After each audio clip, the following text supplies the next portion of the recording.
Hey yo, it's Brian here. Today, talking about the San Francisco 49ers. In this one, talking about the coaching staff for the 49ers. They got a couple of new additions, I would say, or not really additions, but more of promotions due to some people leaving the 49ers for other great opportunities. And yeah, can't wait to talk about this. Hope you guys are having a great Monday. Nothing too crazy for me. Did you guys watch any divisional round football? I watched some of it, a little bit of it, but when the 49ers are in it, I don't know if I watch it as much, but it is what it is. I was happy that the Rams lost because nobody in the NFC West will win the Super Bowl this year. Seattle got knocked out in the wild card round. The Rams got knocked out in the divisional round. Cardinals and 49ers didn't make the playoffs. So, hey, if we can't win the Super Bowl, then they can't win the Super Bowl either. So that's not too bad of a consolation prize. Buffalo Bills, I'm rooting for them to win the Super Bowl. I don't know if that's going to happen. They do have to face the tough Kansas City Chiefs.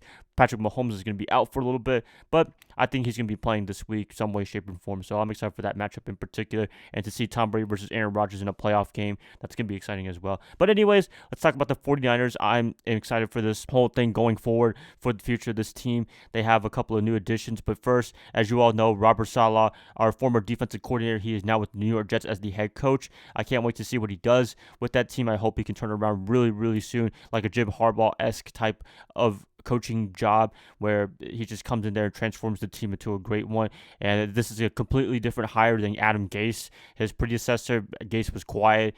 He wasn't really good with anybody. He wasn't really personable. But Saleh, he's going to be the totally opposite guy. He's going to have a lot of energy. He's going to be an exciting guy to play for. And I think the players in San Francisco, they're going to miss him definitely. And definitely for us as fans, because he did a great job with our defense for the past couple of years now, especially this year with a lot of injuries, a lot of adversity, still being able to be a top 5 defense in terms of yards allowed. All the contributions to the 49ers, I think the person that is going to be replacing him will be in good hands, definitely. Robert, thank you for everything in San Francisco, as always, and you've done a great job. Also, Mike LaFleur, Matt LaFleur's brother from Green Bay, he will be his offensive coordinator, who was our pass game coordinator, so he's getting a big job promotion to go follow Saleh. Congratulations to him. Good luck to him for what he does in New York, and I appreciate everything that he's done for us in San Francisco. But in terms of that, we got to move on to the future. We got to move on to people that we have right now, and the 49ers with their openings of jobs. They got in-house hires. They didn't hire anybody from the outside, although that was kind of a bit of a rumor, but they really like the guys that they have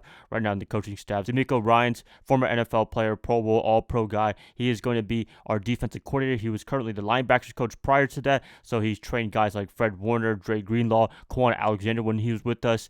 They all had great years for the past year or two now, and he definitely deserves this promotion. I think they've been wanting him to be a defensive coordinator for a while. For the most part, I think he's going to do a great job, in my opinion. He's going to be inheriting a great defense from Saleh. He has Nick Bosa to go to. He has Fred Warner and some people in the secondary. He does have some cleaning up stuff to do. I'm pretty sure he's going to bring a little bit of his own scheme to what he does with the defense. It's going to be a little bit of wrinkle changes, but for the most part, we should expect pretty much the same defense, and I'm excited to see what Ryans can do as defensive coordinator. Very young, only 36, 37 years old. A bit of a concern that he might not have a lot of experience. He's only been a linebackers coach for a little bit, but you know what? But from all accounts, he looks like a great leader. He can relate to the players because he used to be a great player himself. It looks like he can do the X's and O's in terms of teaching players how to do great, and Fred Warner's the big example of that. So Ryans, I'm excited to see him what he does in San Francisco as the new defensive coordinator. I wish him the best of luck, and hopefully he can take our defense to, again, another top 5, hopefully top 1 defense in 2021 with everybody healthy. Another change on the offensive side of the ball, Mike McDaniel, who was the run game coordinator, he would be the offensive coordinator for the 49ers.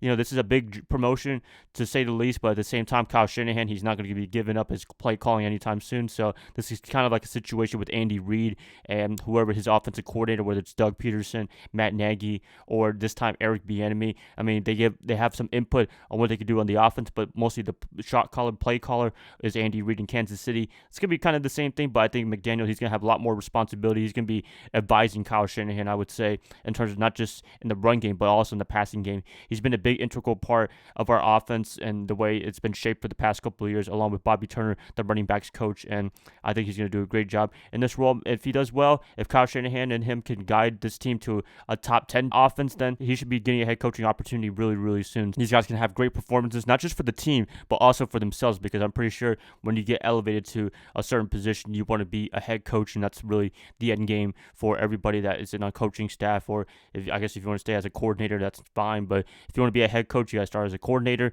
and do well for a couple of years, then you will get that big opportunity like a lot of guys have been this year so far in 2020, well, except if you're the Texans. Anyways, I'm excited for this. I hope you guys are as well. I keep saying that, every time for the 49ers when I talk about something in terms of transactions, I'm always intrigued on what the 49ers do in terms of everything, whether it's something great, whether it's something boring, kind of like this. I think we all expected in-house hires for offensive coordinators, defensive coordinators, but it's great to see other people doing great things. And, even outside the 49ers, it's great to see hopefully Robert Saleh can turn the New York Jets around. And if he can, then he'll be regarded as one of the best coaches in the NFL because, hey, I mean, when you turn the Jets around, when they've been in the trash for more than a decade now, I think they had the longest playoff drought in the NFL, which the last time they made the playoffs was the 2010 season, so it's been a while since then, but I can't wait to see what he does in New York. I think he's going to develop Sam Darnold. If he is going to be the quarterback, they're thinking about trading him, or they're trying to get Deshaun Watson. That's a big option right there if he doesn't want to be there in Houston, which a lot of people were saying he doesn't want to be there,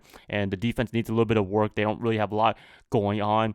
And I think Marcus May, the defensive back, is really the only guy they got in terms of the whole great talented defense, but other than that, they don't really have anything else, and he's going to have a big time turning this team around. Him and Joe Douglas is going to have a pretty busy offseason. But the good news is they do have the number 2 overall pick, and also they have a lot of cap money to work with. Yep, but that's pretty much it, you guys. Just talking about the coaching staff, a little bit different from all the players that I talk about. I like to talk more about the players because, hey, they make everything happen. The coaches, they do the planning, but the players, they do all the execution in terms of on-the-field stuff. That's it, guys. Please let me know what you guys think about the coaching staff hires, Robert Saleh, LaFleur, DeMeco Ryans, and McDaniel. Please let me know in the comments below. If you guys like this, please like and subscribe. That's going to help me out a lot. I'll be catching you guys up probably tomorrow on a Tuesday. If not, I'll have an article by then. I'll see y'all then. Bye, guys. Love y'all. Have a great rest of your night. Go Niners all day.